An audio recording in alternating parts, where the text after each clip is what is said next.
आज हूँ पोष पूर्णमी खास करी आज मंडा पिठा तैयारी करा जाए।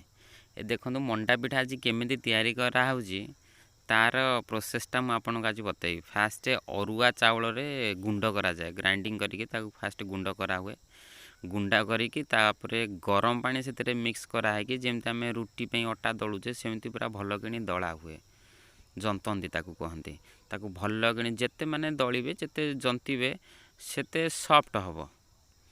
जानले कि जदि कम जंतीबे टाइट हम फाटीज मंडाटा। तो जिते जंतीबे माने जिते दलिबे सेटा सेते सॉफ्ट हम।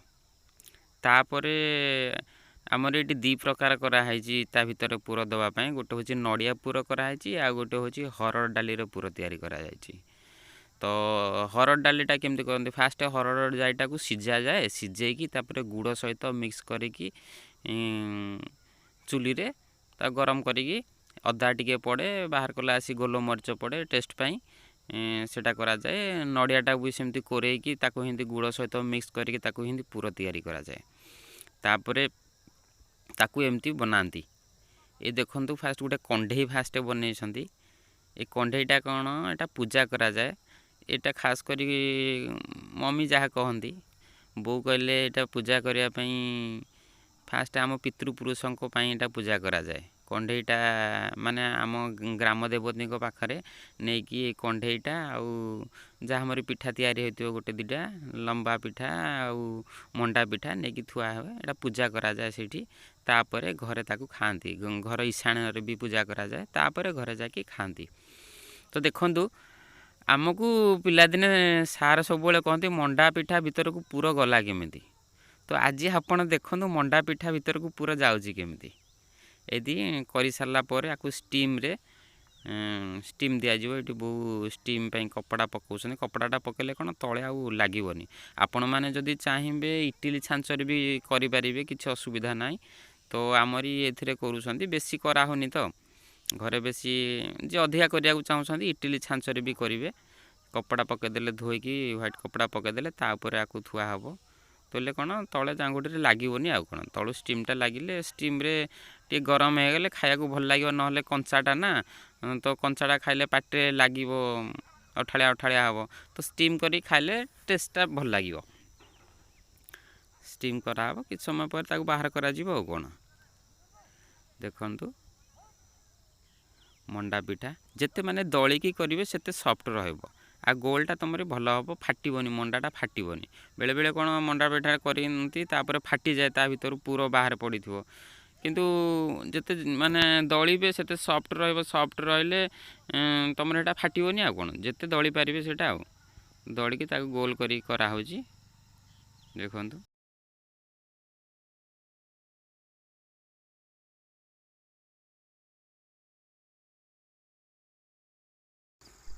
आज दिन में गाँ मानक समस्त घर मानक मंडा पिठा होता है। मंडा पिठा पूजा करा जाए। पोष पूर्णमी मंडा पिठा आज पूजा करा जाए।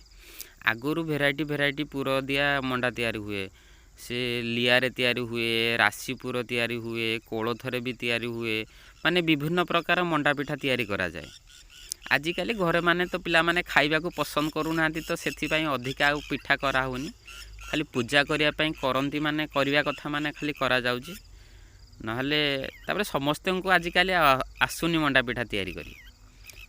ये ठीक मोमोस टाइप रो मोमोस खाई। मोमोसटा भितर नॉन भेज आसता है, भेज आसता है। ठीक मोमोस टाइप रो स्टीम रे बना जाए। देखिए आपण मानक जदि आसी नथिबो चेष्टा करिवे केतेबेले। ये भी खाया को भल लगे।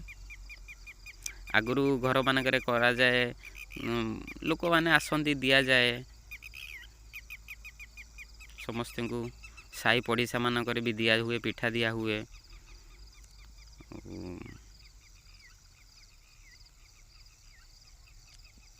जंतुआणीटा को जिते बढ़िया कि जंती थे सेते तुमर सॉफ्ट रहिबो। कौन बागिकी करिए जो ऊपर जॉइंटा टे देखिए करिए ना फाटीज। हाथ धोई धोई पानी रे सेटा करेंगे पुरटा भीतर रही फाटबनी। से अनुसार करेंगे टे मोटालिया करिकी। कौन फास्ट गोल टाइप करदे कि भीतर पुर देवे। कौन ଗାଁ ଗହଳି ମାନଙ୍କର ଅଛି, ବାହାରେ ଆଉ କ'ଣ ଆଜିକାଲି ସିଟି ଏରିଆରେ କିଏ ଆଜିକାଲି କରୁଛନ୍ତି। ଆଜିକାଲି ସିଟି ଏରିଆରେ ମା ମାନେ ସେମାନେ ଜାଣିଛନ୍ତି ବୋଲି ଘରମାନଙ୍କରେ କରୁଛନ୍ତି। ବେଶୀ ବି କରାହେଉନି, ଅଳ୍ପ ଅଳ୍ପ ସବୁଥିରୁ କରାହେଉଛି।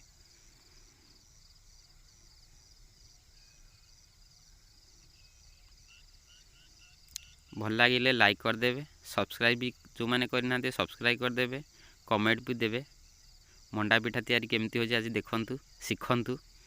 କିଛି ବି ଶିଖିବାର ଜିନିଷ ଅଛି, ସବୁଥିରୁ କିଛି କିଛି ଶିଖିବାର ଅଛି। ଏ ଦେଖ ଷ୍ଟିମ୍ ପୁରା ବାମ୍ଫ ବାହାରୁଛି ବାଷ୍ପ ଭିତରୁ। ଯଦି ଜାଣିନଥିବେ ବାହାର କରାହେଉଛି, ଗୋଟେ ଗୋଟେ କରି ବାହାର କରାହେଉଛି।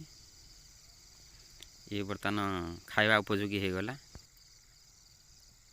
କଦଳୀ ପତ୍ରରେ ରଖିଲେ କ'ଣ ତଳେ ଲାଗିବନି। ଆଉ କଦଳୀ ପତ୍ରଟା ବି ଆମର ଶୁଭ ସବୁଥିରେ ପୂଜାପୂଜି ପାଇଁ ଜିନିଷଟା ବାହାର କରାଯାଏ।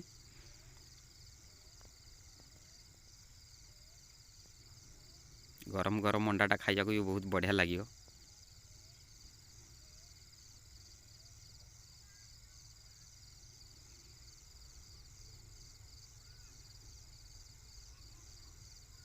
ଏ ଦେଖନ୍ତୁ ବେଶୀ କରାହେଉନି, ଅଳ୍ପ ଅଳ୍ପ କରାହେଉଛି।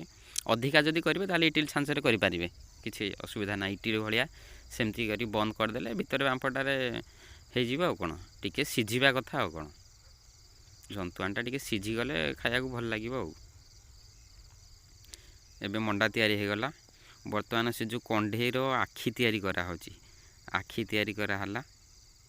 ଏଇଟା ପୂଜା କରାହେବ ନା, ତ ଆଖି ତିଆରି କରାହେଲା। ମୁଣ୍ଡରେ ସିନ୍ଦୁର ଦିଆହେବ। ମାଇ ହେଉଛି ମା ତାଙ୍କୁ ଏଠି ପିଠା ଦିଆହେବ। ଲମ୍ବୁରି ପିଠା ଗୋଟେ ଅଛି, ମଣ୍ଡା ପିଠା ଅଛି, ତାଙ୍କୁ ଦିଆହେବ।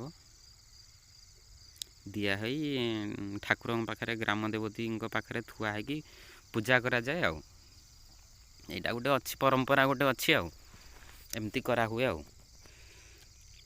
ଠିକ୍ ଅଛି। ଭଲ ଲାଗିଲେ ଲାଇକ୍ କରିଦେବେ, ସବସ୍କ୍ରାଇବ୍ କରିଦେବେ, କମେଣ୍ଟ ବି ଦେଇଦେବେ।